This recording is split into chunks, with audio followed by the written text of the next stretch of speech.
What if candy could join the fight?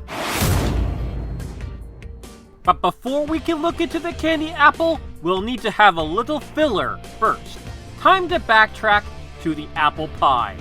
I had plumb forgot to mention the second part of the dessert, the origins of its filling. While the pie as we know it was once a casket filled with, frankly, crap back in 1831, being akin to more of a mincemeat pie. You heard that right, the first pies were meat pies. Then it went from inedible Tupperware to what we call a Dutch delight in a recipe found from 1514.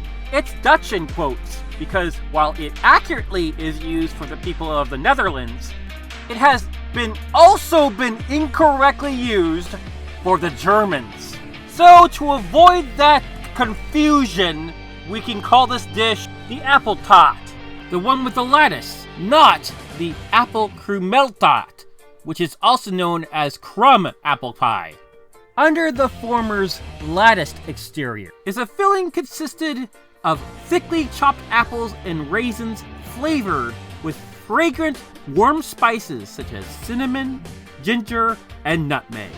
However, their crust, made with flour, sugar, butter, salt, egg, and water, is typically much thicker and crisper compared to other world-famous pies, as the French equivalent tarte tatin tends to have a puff pastry or cookie-like crusts and baked upside down and served without a top crust. The Swedish apple pie is more of a crumble.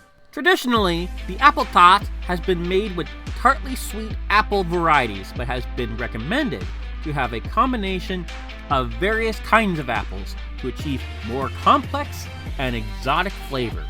Then you could add whipped cream or ice cream to add even more. But when the immigrants from Europe brought the recipes over for these desserts into the New World, they had to wait until they could grow proper pie apples before the first recipe was published in 1697 in Alan Metcalf's America in So Many Words, Words That Have Shaped America. That was when it became one of the quintessential dishes of the once United States of America. And now, we can finally fast forward back to 1908, when candy apples were made. Of course, we all know that they came from New Jersey. Candy apples were invented in New Jersey? Don't insult people's states, Loxton! It's the neighbor of Unova, and that it was invented for the Christmas season, using cinnamon candies for decoration initially. But how is it made? Let's get some things out of the way first. Food coloring for starters. Like most food inventions or discoveries, its origins date back to the time of the Egyptians, where the earliest counts of colorants added to foods was found, as they were natural originally. As our old friends the carotenoids and anthocyanins, paired with chlorophyllin and betanin, comprising four main categories of plant pigments grown to color food products. Other colorants or specialized derivatives of these core groups include annatto, a reddish-orange dye made from the seed of the achote, caramel coloring made from caramelized sugar, carmine or carminic acid, a red dye derived from the cochineal insect, the Dactylopius coccus. Explains a lot. It is also known as natural red 4, so if you don't want to eat insects, I suggest avoiding that. Elderberry juice, lycopene, which happens to be a carotenoid, paprika, made from ground up peppers. There's no way I'm not going to do an episode for them. Turmeric, or curcumin, then spirulina. But what about synthetic colorants? Those emerged back in 1856 with a purple. Movine, the first synthetic color, was developed by Sir William Henry Perkin. And by the turn of the century, unmonitored color additives had spread through Europe and the United States in all sorts of popular foods, including ketchup, mustard, jellies, and fermented juice. These colorants were dubbed coal tar colors, as the starting materials were obtained from bituminous coal. Today, synthetic dyes are preferable, as they cost less and give better results. The dye we are going to concern ourselves with is an azo dye made specifically to replace amaranth, a dye made from a grain, distinguished by its red color and edible protein-rich seeds. For in 1976, our old foes, the Food and Drug Administration, took one of the original dyes made from coal tar and accused it of being a carcinogen. So after that, they had to look to science to find a less problematic alternative. Enter Allura Red AC, or FD&C Red 40, occurring as a red-brown powder or granule. It's become the most utilized red dye today. It's used for coloring food, drugs and cosmetics, including beverages, frozen treats, powder mixes, gelatin products, candies, icing, jellies, spices, dressing, sauces, baked goods, and dairy products. However, in the world of desserts, when you, for example, want to color chocolate, you use oil-based coloring. For candy apples, we'll instead need gel-based coloring. Though, if you were to make it shiny, we would use airbrush coloring. The syrup for candy apples is actually really simple.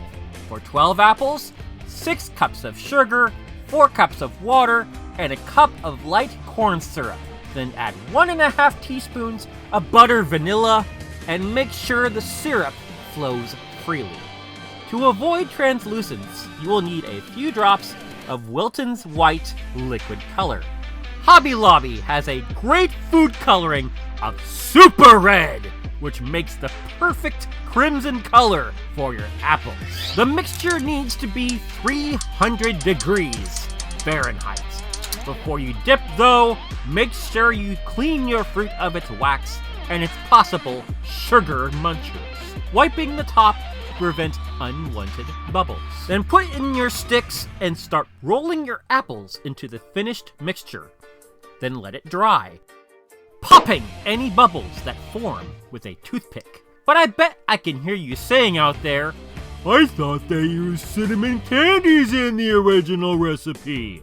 Ah, easy. All you need is a few drops of cinnamon oil in your mixture before you dip. Let the apple tart. A tart apple is a good complement to its opposing flavors, like sweet and spice, of this candy's crimson coating. Now, where did the cinnamon candies come from? Well, let's start with the cinnamon. Oh, yes. Cinnamon. A tasty spice made from the inner bark of the laurel tree, commonly found in southwestern India. One source says it came from Egypt, being used as medicine for digestive issues and a treatment for ulcers. Then add it being an ingredient for embalming mummies, making it a lingering scent by Egyptologists. Then the Greeks and Israelites had a taste of what they originally called cinnamon, leading to myth with the Cinnamologus Pokemon Company Adaptus Pronto. But of course, ultimately, it was discovered to have originated from India, like Yungoos and Kufant. This is where the term candy came from kanda, meaning a piece of sugar. Soon the Europeans got access to the cinnamon, bringing it to the Americas because it was not feasible to grow it in their countries. Soon it was able to be consumed by all, but only 4 countries were able to grow it: Indonesia, Vietnam, China, and then Sri Lanka. Centuries passed, and by the 19th century, aka the 1800s, candies were made with what flavors were in at the time. Spices were popular. You know, like mint, cloves, rose, lilac, and of course, cinnamon. It is unknown when red cinnamon candies were first made, however, as sources tend to contradict others, and the term red cinnamon sugar appeared in Bernard Fentus's 1915 publication of Candy Medication. So the confection had to come long before 1908. When William Kolb's candy apples were first sold, So perhaps the reason he was reluctant to market candy apples was due to Cinnamon's current reputation at the time, as being more of a treatment than also a treat. Or maybe he thought that that would be the assumption of his customers. After all, candy seemed to be as health-motivated as sodas, the most successful grift of the 19th century that inspired Dipplin's move, Syrup Bomb, or the original name Mizuame Bomb, meaning water candy with the same last word. It's a 60 base power move that inflicts damage and lowers the target's speed stat by 1 stage each turn for the next 3 turns. For those who are unaware, Mizuame is a creation from glutinous rice mixed with malt. And candy overall in Japan dates back to the Edo period. Ha! Then we let the natural enzymatic process take place, converting the starch to syrup, which consists mainly of maltose. Now, what is Mizuame used for, other than making incredible works of art in amizaku? It's a sweetener traditionally used for wagashi, a traditional Japanese confection that is often served with green matcha tea. How about that?